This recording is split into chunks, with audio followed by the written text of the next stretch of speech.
Gennady Golovkin's team apparently were lining up a guy called Jamie Munguia. I believe that's how you pronounce his name, who is an unbeaten Mexican prospect or contender. They were lining him up to face Golovkin on May 5th as a replacement for Canelo. But apparently the Nevada State Athletic Commission have said that they are not approving Munguia as an opponent for Golovkin. Munguia, I'm not sure what his record is. I did look the other day. I haven't memorized it, but he's only 21 years old. He has fought, correct me if I'm wrong here, as low as welterweight or even lower than welterweight. I think he might have fought close to 140 pounds before.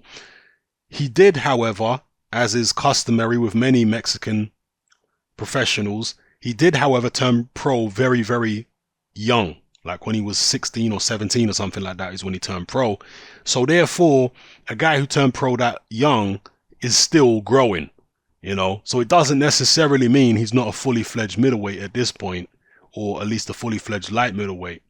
You know, you look at Chavez Jr., he turned professional pretty light and he was very skinny when he turned professional. But as you saw, when his body started filling out, he turned into a huge guy that was like a flipping cruiserweight. So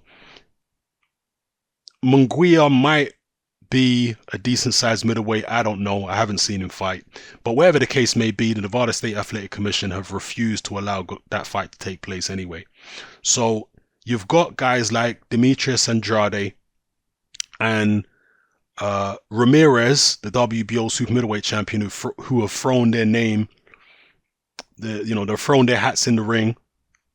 They would like to face Golovkin on May 5th. They don't care about the short notice, but it doesn't appear that Golovkin's people are interested in that because,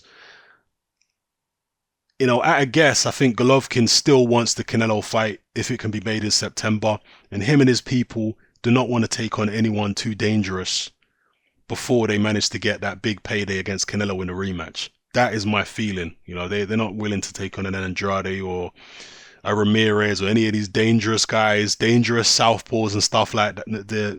They're not into that right now. They want to secure that Canelo rematch, get that big payday, and then after that, maybe they take on a Ramirez or an Andrade or whoever, depending on the result of the Canelo rematch. So that's my thoughts on this at the moment, and that's what's going on.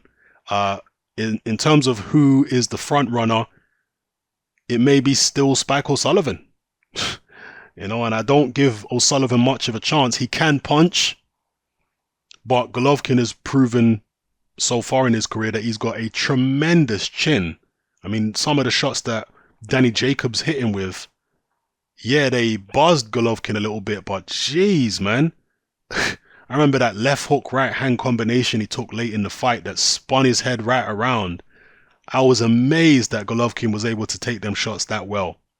He'd shown no indication that he didn't have a good chin prior to that, but he'd never been hit by somebody as big and powerful as Jacobs before in a pro ring. So I was very impressed by his punch resistance. And yeah, Spike O'Sullivan can bang, but can he hit harder than Jacobs? I don't know. He will need to hit significantly harder than Danny Jacobs if he's to stand any chance at all against Gennady Golovkin.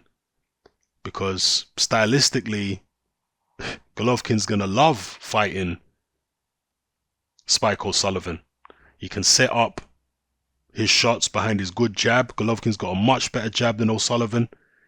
O'Sullivan's right there, standing in front of him to be hit. The body shots are there. His body is wide open.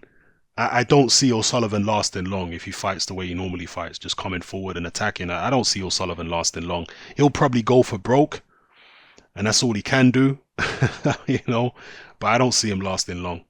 Stranger things have happened, though. If O'Sullivan did win, if he did hit lightning in a bottle and managed to beat Golovkin somehow, that would go down in history as one of the greatest upsets of all time, no question. O'Sullivan would be an enormous underdog going into the fight. I'll be interested to see what the odds are, actually, because they'll probably be crazy long. But they're still talking about having Golovkin fight a pay-per-view, I guess this Jamie Munguia, this Mexican guy who they wanted him to fight, because he's Mexican, I guess they were hoping to still attract a large Mexican, fan base to buy the pay-per-view. But without a Mexican opponent, who are they really gonna be able to sell a pay-per-view with? Is Golovkin versus Spike O'Sullivan gonna sell any pay-per-views? I know there's still some Irish Americans who are boxing fans, but nowhere near as many as there are Mexican Americans who are boxing fans at this point. So, I don't know. Let me know what you guys think in the comment section below. It's happening, I'm out.